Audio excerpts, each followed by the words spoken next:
Guys, everybody on your video.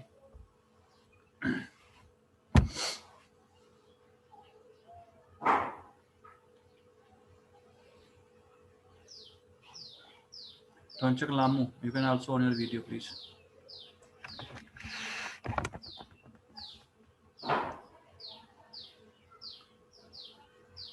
ये आपके पीछे पेमा घूम रहा है क्या? लामू, टॉन्चक लामू, अपना माइक ऑन करो.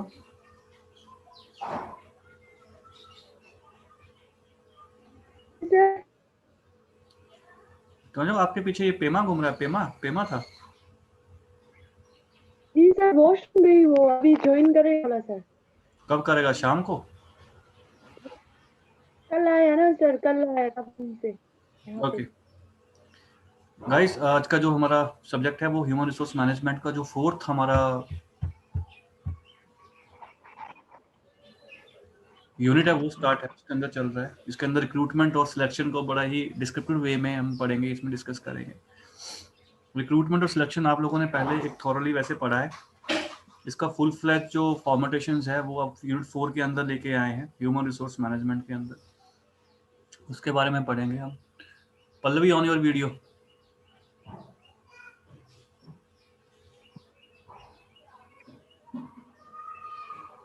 वीडियो ऑन करके बैठना है, बंद मॉर्निंग सर.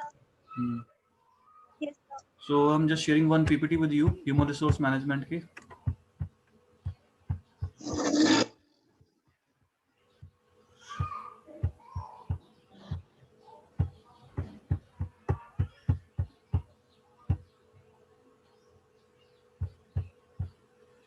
सबको पीपीटी दिख रही है?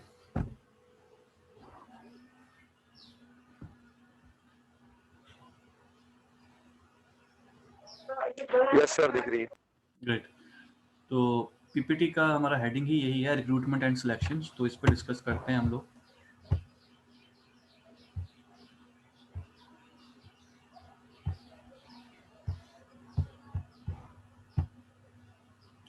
सबसे पहले एक रिक्रूटमेंट का एक वैसे ही चार्ट बनाया गया कि रिक्रूटमेंट किस किस से कंसर्न रहती है. रिक्रूटमेंट कंपनी से रिलेटेड है, प्रोफेशनल है, प्रोसेस है, हायरिंग है, इंटरव्यू है, सर्च है, फोकस है. इन सबको मिला के रिक्रूटमेंट का एक प्रोसेस बनता है. Recruitments concern with appointing a pool of qualified candidate for job vacancies. It also can define as the process of discovering potential candidate.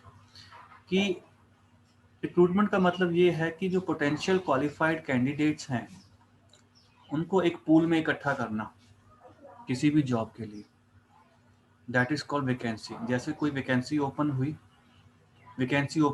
जैसे टूरिज्म इंस्पेक्टर की, तो उसके लिए एक जगह सिलेक्शन दिया भी, यहाँ पे रिक्रूटमेंट होगी. तो उसका एक को बना रही है कि बैचलर ऑफ बीटीटीएम वाले इसमें पार्टिसिपेट करेंगे.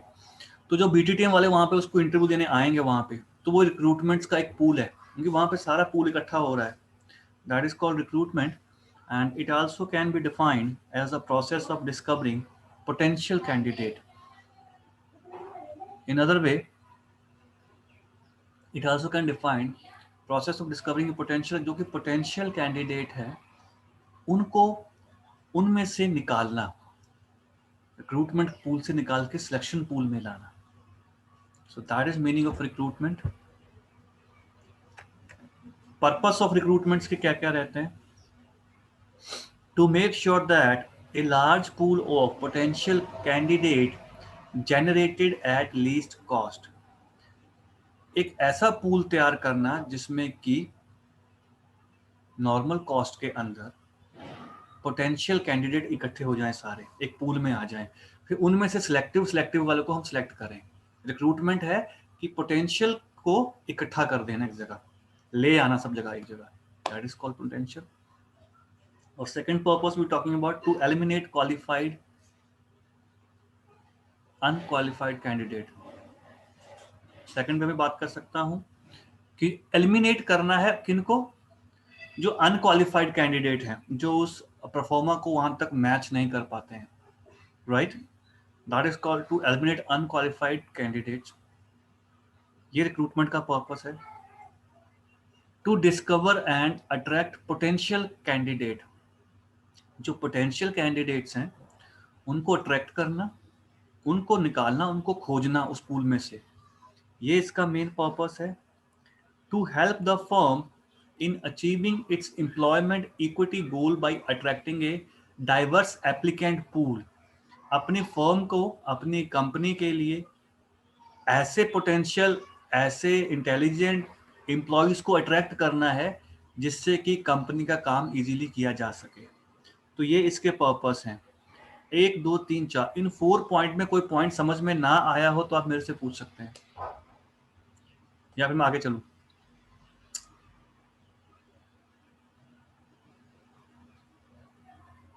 सौरभ त्रिपाठी, इन चारों में से कोई चीज समझ में ना आई हो तो मैं आगे चलूं। आगे आगे सर एक बार और बताना सर। कौन सा वाला पॉइंट? उसके आगे समझ तो एक्चुअली इसका यही होगा सर कि मतलब जो रिक्रूटमेंट है सर उसकी मतलब उसमें ही समझना है मेरे को। पॉइंट तो चारों समझ आ गए, इसमें एक्चुअली होता क्या है। रिक्रूटमेंट फिर बताता हूँ। देखिए, जैसे कि एक हमने जॉब निकाली कॉलेज के प्रोफेसर की, ठीक है, हमें एक टूरिज्म का प्रोफेसर की जॉब चाहिए, वैकेंसी निकाली हमने, और हमने वेन्यू रख दिया सेक्टर 17, और उस प्रोफेसर की जो वेन्यू रखा उसमें हम रख दिए इतने ये मिनिमम क्वालिफिकेशन चाहिए। अब जो लोग वहां पे उसके रिलेटेड बंदे इकट्ठे होंगे ना, सारा पूल, हर बंदा प्रोफेसर जो जो उसको क्वालिफाई, जो उसको मैच करता होगा वहां पे आएगा इंटरव्यू देने के लिए। पहला स्टेप है ये। तो वहां पे एक क्या है, पोटेंशियल पूल है, पूल तैयार हो गया है नॉलेज का। अब उस पूल में से हमने अपनी मर्जी के हिसाब से जो ज्यादा फिट है उसको सिलेक्शन में डालना है, तो वो रिक्रूटमेंट है वो। Is that clear? सारे पूल Yes, को sir. इकट्ठा, एक पूल में इकट्ठा कर दिया, सबको इकट्ठा कर दिया एक ही पूल के अंदर। उसमें से अब सिलेक्टिव वाले को निकालना है जो ज्यादा इंटेलिजेंट है उसमें, जो कि कंपनी या फर्म के लिए, वाजिश के लिए फायदेमंद है। उसे कहते हैं रिक्रूटमेंट करना। बल्क में से 3-4 निकालने। Is that clear? Yes sir.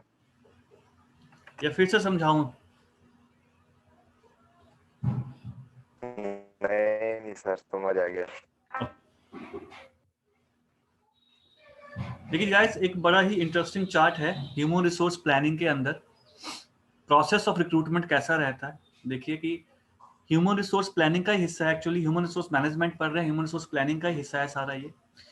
Identification of job opening, सबसे पहला काम होता है उनका जॉब्स की ओपनिंग का आइडेंटिफिकेशन, कौन कौन सी जॉब किस किसके लिए चाहिए होगी। Determination of job requirements, job requirements के लिए कौन कौन सी फीचर्स, कौन कौन सी क्वालिटीज या कौन कौन सी कैपेबिलिटी की जरूरत होगी, that should be there. Evaluation of the alternatives, उस जॉब के रिगार्डिंग कोई और ऑल्टरनेटिव्स भी हैं उनके इवेल्युएशन करना।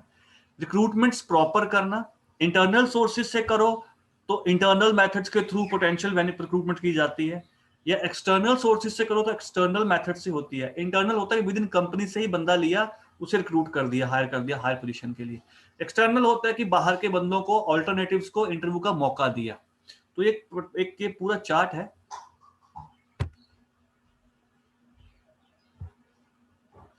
सोर्स ऑफ रिक्रूटमेंट, अब रिक्रूटमेंट के सोर्स कौन कौन से हैं? These are 2 sources. First is called internal sources, second is called external sources. So internal sources की मैं बात करता हूं। Internal sources involving recruiting candidate within relation to fill the vacancy. इस इंटरनल सोर्स के अंदर क्या होता है कि हम उसी कंपनी के अंदर कैपेबल बंदे को ढूंढ के उस वैकेंसी को फिट कर देते हैं।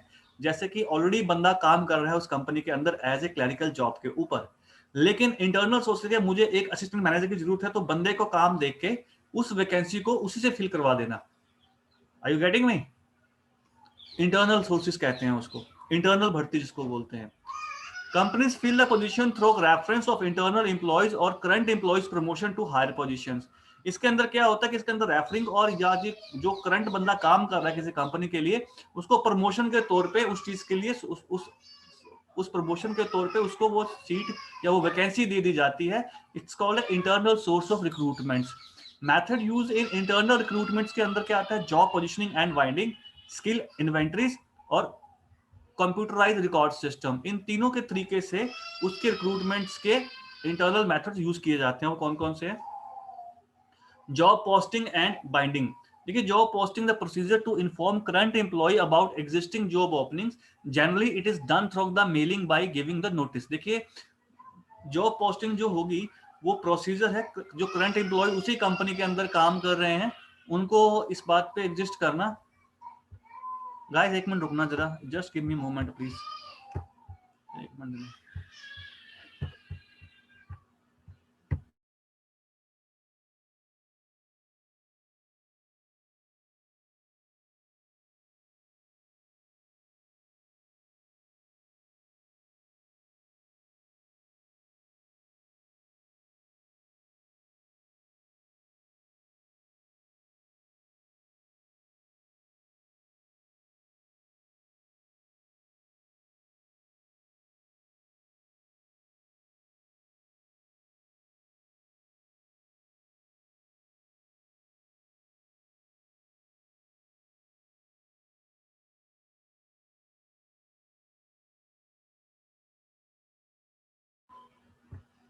सॉरी गाइस,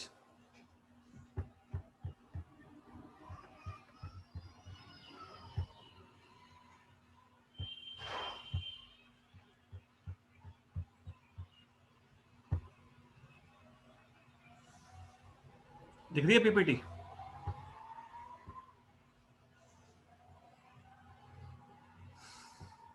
पीपीटी Yes, दिख रही sir. है?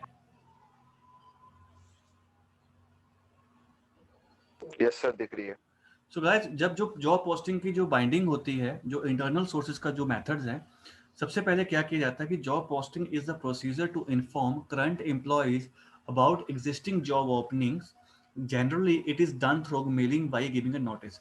जो करंटली बंदा काम कर रहा है उसी कंपनी के अंदर, उसको जो अब एग्जिस्टिंग जॉब ओपनिंग हुई है उसको नोटिस दिया जाता है बाय मेल के थ्रू कि हम लोग इंटरनल मेथड्स के थ्रू रिक्रूटमेंट कर रहे हैं इस वैकेंसी की, और उसको उसी के थ्रू उसको नोटिस भेजा जाता है। That is called job posting. ठीक है। Job binding is the procedure that permit qualified current employee of organisation to apply for a posted job. देखिए, जॉब बाइंडिंग मतलब ये है कि 6 बंदों को, उसी कंपनी के बंदों को मेल गई है और उसमें करंट क्वालिफाइड एम्प्लॉय जो उस एग्जिस्टिंग जॉब की जो क्वालिफिकेशन है उसके हिसाब से परमिट किया जाता है कि भाई आप इस जॉब को अप्लाई कीजिए, क्योंकि you are eligible for this job. So आप करंट एम्प्लॉयज के हिसाब से आप इस जॉब के लिए अप्लाई कर सकते हैं। That is called job posting and job binding. So there is any confusing between job procedure, job posting and binding, please let me know. Is that clear? Then I will continue to further slides. Clear है? नहीं sir, और एक बार sir. एक बार फिर से बताता हूं। Job posting का मतलब है कि जैसे किसी कंपनी में हम लोग काम कर रहे हैं, हमारे को नोटिस आएगा मेल के थ्रू कि हमारी कंपनी के अंदर ये वैकेंसी अभी और निकली हैं। ठीक है, इसे कहते हैं जॉब पोस्टिंग करना। जॉब बाइंडिंग का मतलब ये होता है कि हमारे को मेल आती है कि हम लोग क्वालिफाई हैं इस जॉब को अप्लाई करने के लिए, सेम कंपनी के लिए, तो हम अप्लाई कर सकते हैं। That is called job binding. समझ आया?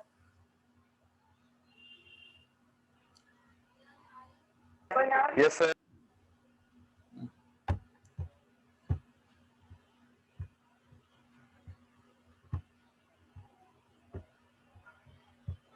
स्किल इन्वेंटरीज एक उसका बड़ा अच्छा एक वर्कशीट है। Skill inventories is the process of listing of abilities, capacities and qualifications and career goal of the employee to identify suitable candidates from the internal recruitment promotion।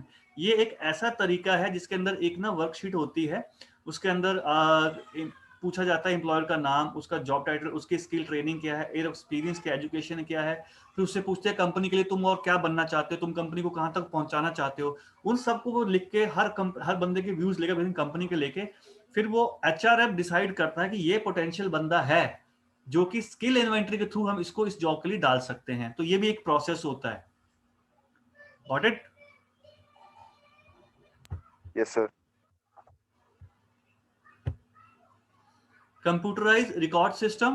It is a computerized record system in which a data bank is created by storing the records and qualification of all the employees. This is the faster method of the locating suitable candidate for a job vacancy. Computer record system में क्या होता है कि जितने भी employ company के अंदर काम कर रहे होते हैं उनका क्वालिफिकेशन, उनका experience, everything is updated to as a data.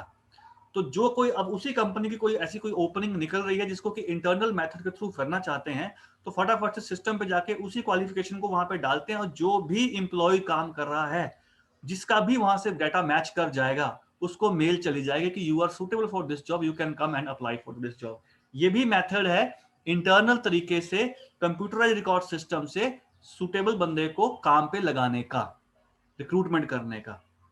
This is called internal sources, जिसके अंदर जॉब नोटिसिंग, जॉब बाइंडिंग का काम आता है, कंप्यूटर रिकॉर्ड सिस्टम आता है, और इन्वेंटरी स्किल शीट्स के थ्रू भी उसको फिल किया जाता है, जो मेथड्स हमने पढ़े हैं।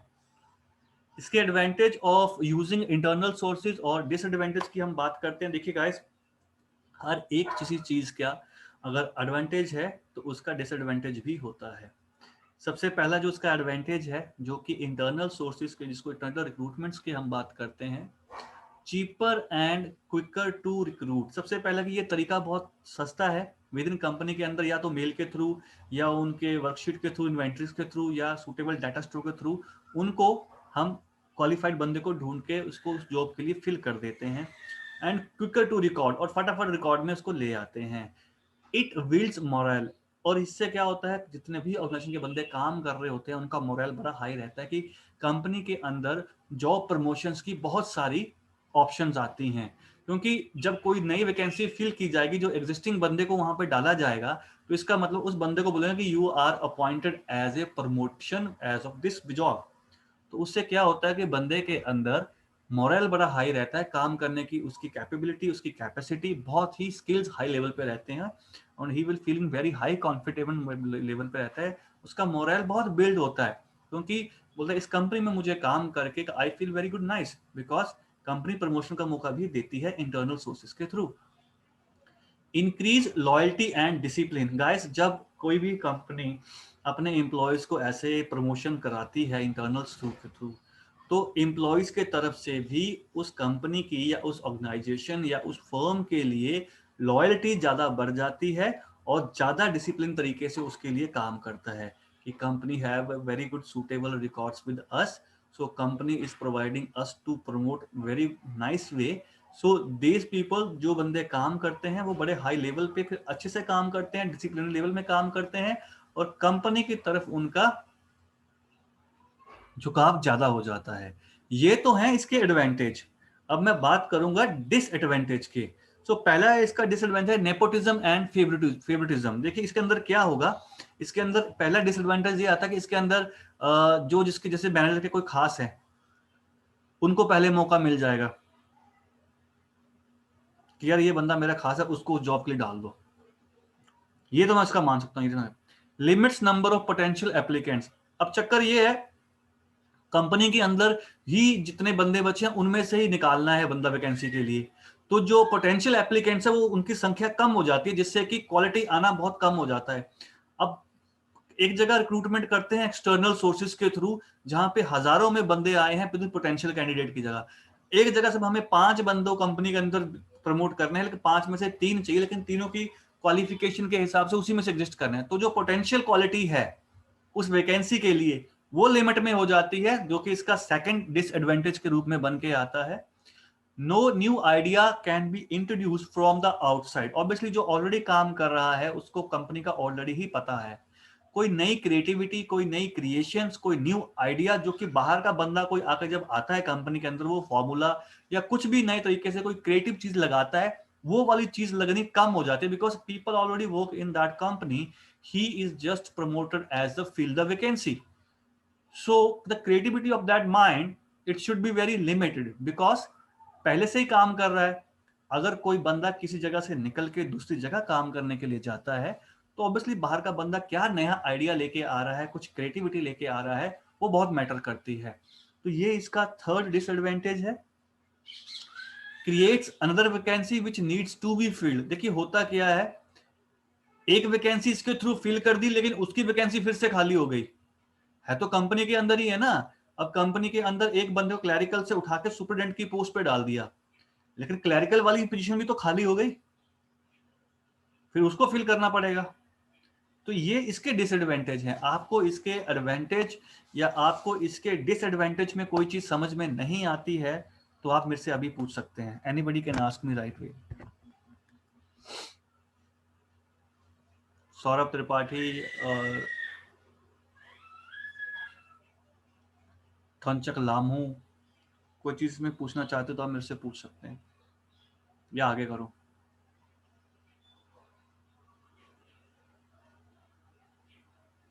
सर इट बिल्ड्स मॉरल, एक बार इसे बता देना वापस पॉइंट। कौन सा? It builds moral. मेरे को आवाज नहीं आ रही आपकी। Sir it builds moral. It builds moral. Okay देखिए गाइस, इसका एडवांटेज मोरल कैसे हाई होगा? कंपनी में जब पता है कि ऑलरेडी बंदे को प्रमोशंस यहाँ बहुत मिलती है, जब कंपनी के अंदर कोई हाई लेवल की वैकेंसी खाली होती है तो इंटरनल सोर्सेज के थ्रू जो एग्जिस्टिंग बंदे हैं उनको उस लेवल पे उनको वहां पे अपॉइंट कर दिया जाता है, जिससे कि बंदा कॉन्फिडेंस बिल्ड होता है, जिससे उनका मोरल हाई रहता है कंपनी में काम करने के लिए। तो ये एक किसी भी ऑर्गेनाइजेशन का, किसी भी फर्म का एम्प्लॉइज का मोरल हाई करने के लिए बड़ी अच्छी चीज है कि हमारे को विद इन दिस कंपनी के अंदर ही अगर हम काम करते रहे तो हमारे को मैनेजर की प्रमोशन, मैनेजर के बाद जीएम की प्रमोशन मिलना इजीली है, बिकॉज कंपनी कभी भी बाहर से मैनेजर लेवल हायर नहीं करती है, वो हमेशा विद इन द कंपनी से बंदे को प्रमोट करती है। So they should be have a high moral, right? तो उनका मोरल इससे हाई रहता है। और कोई पॉइंट इसमें क्लियर करना है? नहीं सर, बाकी तो समझ आ गए। अब बात, पहले हमने इंटरनल सोर्सेज की बात की थी, अब हम बात करेंगे रिक्रूटमेंट जो है एक्सटर्नल सोर्सेज के थ्रू कैसे की जाती है।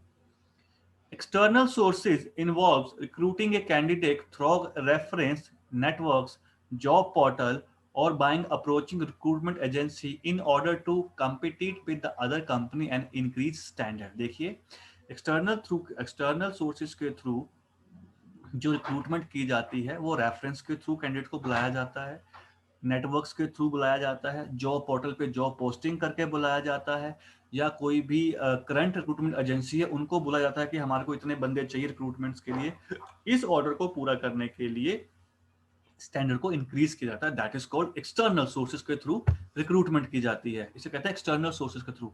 जो बाहरी होगी अब इंटरव्यू, वो तो कंपनी के अंदर इंटरव्यू था, अब एक्सटर्नल सोर्सेज का इंटरव्यू होगा। Advantage and disadvantages of using external sources. ऐसे सोर्सेज को यूज करके क्या एडवांटेज आते हैं और इसके क्या डिसएडवांटेज हैं, अब हम उस पर बात करते हैं। सबसे पहला इसका एडवांटेज है, outside people bring new ideas, always good, because जब हम किसी बाहर के बंदे को, फ्रेश बंदे को, कोई बाहर के एक्सपीरियंस बंदे को हम रिक्रूट करते हैं किसी काम के लिए, तो वो अपना एक बाहर का जो वो उस कंपनी में काम नहीं करके आया हुआ है, वो एक नया आइडिया लेके आएगा, बिकॉज नया बंदा है, वो अपना तरीका, उसका काम करने का तरीका अलग होगा। He will brings a new idea for the firm or the organization or the company for more productivity, जो कि ज्यादा हेल्प करता है new idea. Larger pool of worker from which to find best candidate. इसके through क्या होता है कि जो अप्लाई किया होता है, बहुत सारे लोग आए होते हैं क्वालिफाइड लोग, उसमें से अब बेस्ट निकालने का आपको मौका मिल जाता है। इंटरनल में नहीं मिलता, इंटरनल में तो एग्जिस्टिंग जो 3-4 उनमें से कोई एक निकालना है, पर यहाँ पे क्या होता है, यहाँ पे 100 या 200 जितने भी बंदे आए हैं सब बेस्ट टू बेस्ट आए हैं अप्लाई करने बाहर से, उसमें से अब आपको मौका मिलेगा, यू हैव ए चांस, उन सब में से कोई जो टॉप का है जो अपनी कंपनी के लिए आपको लेके जाना है, आप उसमें से उसको फिर वेरीफाई कर सकते हैं। ये इसका सेकंड मेजर एडवांटेज है इसका काम करने का। Third one is people have a wide range of experience. अब ऑब्वियसली अलग अलग बंदा वहां अप्लाई करके आया हो, किसी के पास 2 साल का एक्सपीरियंस है, किसी के पास 4 साल का एक्सपीरियंस है, किसी के पास 5 साल का एक्सपीरियंस है, अलग अलग रेंज होगी एक्सपीरियंस की, तो आप बड़े आराम से इत्मीनान से जो कंपनी के लिए सूटेबल बंदा होगा उसको आप पिक कर सकते हैं इस काम को करने के लिए। That is biggest advantage of this company. ठीक है, now the point will come disadvantage. इसके डिसएडवांटेज क्या क्या है? सबसे पहला, ये लॉन्गर प्रोसेस है, it is a longer process, लंबा प्रोसेस है इसके through. More expensive process due to advertisements and interview required, because इसके अंदर पैसा ज्यादा खर्च होता है, आपको एडवर्टीजमेंट करनी पड़ती है, आपको अलग अलग जगह वेन्यू जाके अपने इंटरव्यू फिट करने पड़ते हैं, the expense will come. Selection process में not effective enough to reveal the best candidate. हो सकता है कि सिलेक्शन का प्रोसेस है वो प्रॉपर इफेक्टिव, इतने कम टेन्योर टाइम के अंदर सेलेक्ट करना किसी को, it can not be very best way for this. तो ये इसके कुछ एडवांटेज और डिसएडवांटेज है। इसमें कोई चीज आपको समझ में ना आ रही हो तो मेरे से आप पूछ सकते हैं इसमें से एडवांटेज या डिसएडवांटेज में।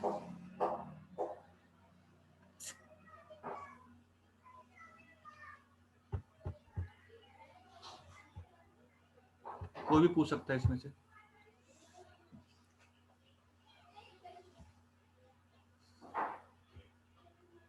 त्रिपाठी या करण? त्रिपाठी, थोंगचुंग लामू, हेलो, आ गया सर। समझ आ गया ना?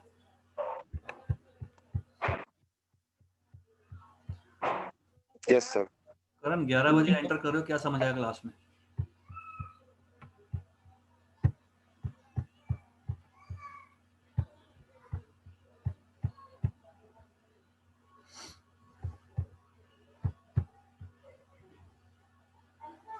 अब जो मेथड हैं इसके जो यूजेस में आते हैं उसके हमने मेथड पढ़े थे कि हम उसके अंदर इंटरनल सोर्सेज के अंदर हम कैसे कैसे मेथड यूज करते हैं। कंप्यूटर रिकॉर्ड सिस्टम के थ्रू कर लेते हैं, बंदों को जॉब पोस्टिंग या जॉब बाइडिंग के थ्रू उसको रिक्रूट कर लेते हैं, या हम इसको इन्वेंट्री स्किल्स की शीट्स के थ्रू उसको अपॉइंट करते हैं। वो थे इंटरनल सोर्सेज के मेथड। अब मेथड आए हैं methods used in external recruitments. अब इसमें कौन कौन से मेथड्स हैं जिससे कि एक्सटर्नल रिक्रूटमेंट्स को हम यूज करते हैं। कॉन्वर्सेशनल मेथड है सबसे पहले, जो कि कन्वे करके हम बताते हैं कि भाई जॉब निकली है। Advertising, advertising communication, the firm employments needs to public through media such as a newspaper, trade journals, radio, television and billboards. A recruitment advertisement shows the following information: organization, job, qualification, experience and location etc. इसके through हम लोग क्या करते हैं, हम advertisement करते हैं। Advertisement के थ्रू हम रिक्रूटमेंट्स की एडवर्टीजमेंट की जाती है, जिसके थ्रू हम लोग ये करते हैं कि न्यूज़पेपर है, न्यूज़पेपर में निकालते हैं पोस्टिंग, ट्रेड जर्नल्स के अंदर पोस्टिंग निकालते हैं, या रेडियो के अंदर हम पोस्टिंग्स निकालते हैं, टेलीविजन पे उसके ऑफर्स देते हैं, बिलबोर्ड्स के थ्रू अप्लाई कराते हैं। तो ये सारी इंफॉर्मेशन जो है ऑर्गेनाइजेशन, जैसे जॉब की, क्वालिफिकेशन की, एक्सपीरियंस की, लोकेशंस की, तो एडवर्टीजमेंट के थ्रू किया जाता है। ठीक है। Employee referrals. Yes sir. What happened? कहाँ पे? कौन से वाले में? अभी आ रहा हूँ। गाइस मुझे 2 मिनट देना, मेरे बेटे ने कमरा लॉक कर लिया एक्चुअली इनसाइड से। Give me 2 minutes. 2 minutes guys, just give me 2 minutes guys.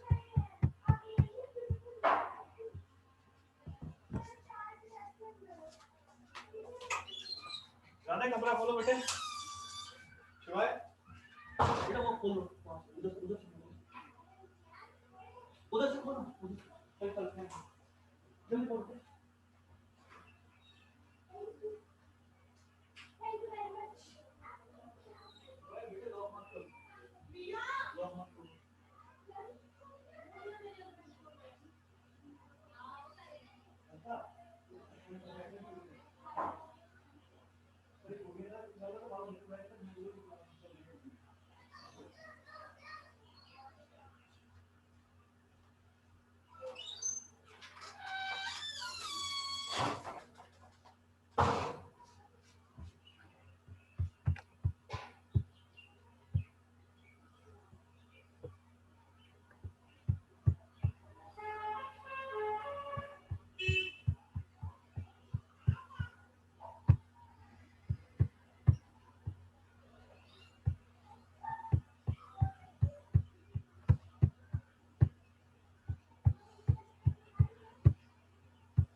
Guys advertisement के बाद आता है जो हिस्सा आता है वो आता है एम्प्लॉय रेफरल्स का तरीका। Referrer are job seeker who are recommended by the present employees. Under this method present employees can be encouraged to help their employer to locate their higher qualified applicants. Reference वाला ऐसा होता है कि employees के, जैसे आप किसी company के अंदर काम कर रहे हैं, आपको बोलता है एचआर डिपार्टमेंट कि यार आप अपने रेफरेंस से 2-3 कैंडिडेट इस जॉब के लिए लेके आइए, तो इसे कहते हैं रेफरर जॉब करना। और अगर आपका बंदा सिलेक्ट हो जाता है तो आपको उसके एंगेज में कुछ पैसा भी मिलेगा। That is called employee referral का जो स्कीम होती है इसे कहते हैं। वो भी एक्सटर्नल मेथड्स के थ्रू यूज किया जाता है। कैंपस रिक्रूटमेंट, आप सबको पता है जो कैंपस में रिक्रूटमेंट कहते हैं, campus recruitments often used by the big time firms. The recruiters from those firm goes to campus of technical and vocational bound schools, university campus and take the interview of the students of the campus for the job which they are offering. Campus recruitment सबको पता ही है कि campus के अंदर जब बड़ी बड़ी companies आती हैं, जॉब ऑफर्स करती हैं, रिक्रूटमेंट्स करती हैं, उसे कहते हैं एक्सटर्नल पार्ट्स ऑफ रिक्रूटमेंट्स, जिसमें कैंपस रिक्रूटमेंट्स का भी हिस्सा आता है।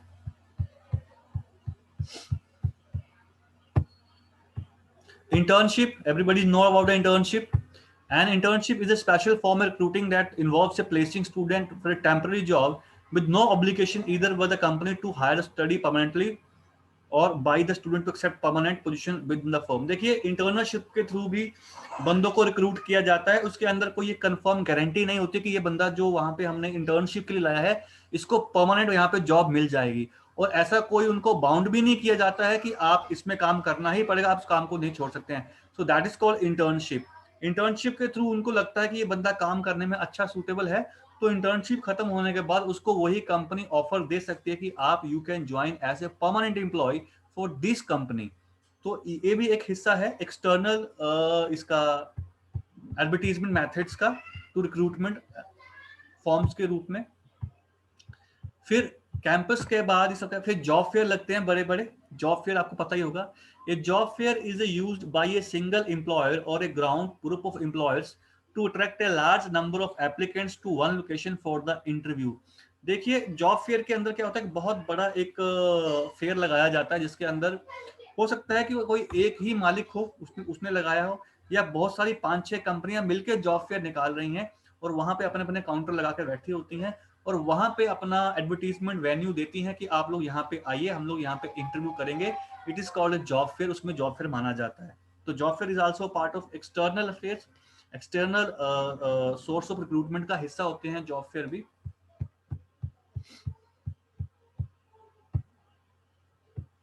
Open house and open house job interview is similar by a job fair, expect that it is held by only a company instead of the several। देखिए, जो कि open house job होती हैं, इसके अंदर एक कंपनी का परमानेंट एक वो रहता है जिसका ऑफिस होता है, जिसके अंदर आप एवरी डे जाके इंटरव्यू दे सकते हैं। तो क्या करते हैं, ये उन कंपनी होता है जो बहुत बड़े लेवल पे होती हैं, और वो अपने उन बंदों को, जो बंदा उनको लगता है ये काम का है, उसका रिकॉर्ड रख लेते हैं कि कभी भी कोई बंदा हमारे काम से किसी भी कंपनी से बाहर निकलता है तो उस बंदे को पहले इन्फॉर्म किया जाता है कि आप आके इसको ज्वाइन कर लीजिए।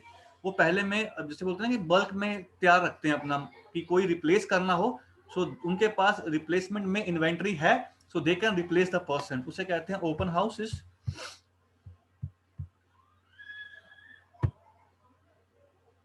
वेब बेस्ड मेथड, जिसको कि बोलते हैं इंटरनल रिक्रूटमेंट के अंदर, internal recruitment also known online recruitment in the use of technology web based tools assist the recruitment process. इसमें क्या होता है कि टेक्नोलॉजी बेसिस पे हायर कर लिया जाता है। जैसे आपका ऑनलाइन इंटरव्यू हो गया, कहीं आप बैठे हैं, जैसे फॉरेन में बैठे होते हैं, तो इंडिया में आपका इंटरव्यू वेब बेस्ड कर दिया जाता है। That is also is including over here. Virtual job fair लगते हैं। वर्चुअल मतलब जो अभी, जैसे अभी हम सब लोग वर्चुअल क्लास के अंदर बैठे हैं, ऐसे ही वर्चुअल जॉब फेयर होते हैं। A virtual job fair is another computer based recruitment method. Under this method students meet recruiter face to face in the interviews conducted over the computers having a Linux transmit head and shoulder image for the both parties। इसके अंदर क्या, जितना आपको मैं दिख रहा हूँ इतना ही इंटरव्यू आपके बीच में रहता है। और ये वर्चुअल जॉब है, इसके अंदर आप अपना इंटरव्यू सिस्टम के ऊपर ही दे रहे होते हैं, और इंटरव्यू लेने वाला भी आपके सिस्टम के सामने ही बैठा होता है। आप लंदन में बैठे हैं, अगर आप इंडिया में बैठे तो आपका इंटरव्यू अगर लंदन में हो रहा है तो वर्चुअल जॉब फेयर के थ्रू भी आपका इंटरव्यू ले सकते हैं। तो ये भी एक एक्सटर्नल सोर्स मेथड्स का तरीका है जो बहुत ज्यादा यूज होता है। दिस इज ऑल कॉल्ड आज का जो रिक्रूटमेंट्स का वो था।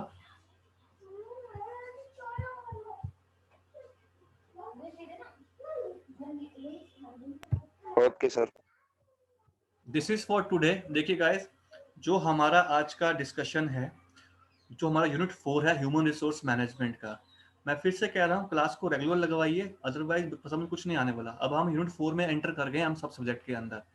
तो यूनिट 4 के अंदर हमने आज ह्यूमन रिसोर्स मैनेजमेंट का सिलेक्शन एंड रिक्रूटमेंट का एक यूनिट है पूरा, ये बहुत वाइड रेंज है, उसके ऊपर डिस्कस किया है।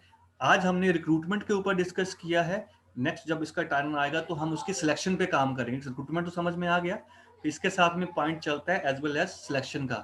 तो रिक्रूटमेंट में कोई दिक्कत आई हो किसी को भी, मेरे से कोई भी पॉइंट पूछना चाहते हैं, you can ask me freely guys, आप मेरे से पूछ सकते हैं कोई भी। सर मेरे अलावा कोई है ही नहीं।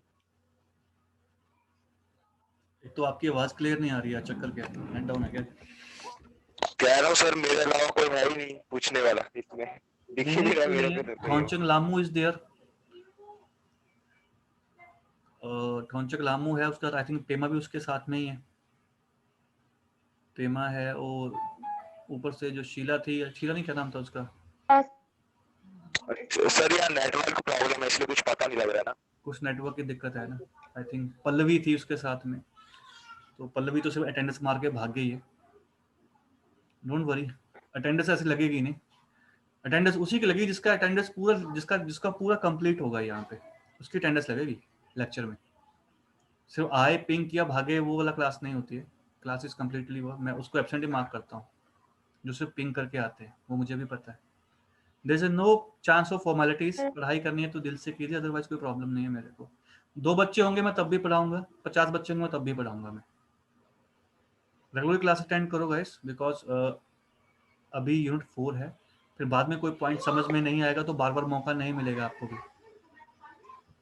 राइट? इसलिए बोलता हूँ एवरी डे अपनी क्लास का एक कितना 50-55 मिनट की आपकी क्लास है, आप उसको करिए, जो चीज़ में प्रॉब्लम हमारी सर पूछ लीजिए, we can discuss the thing for that, right?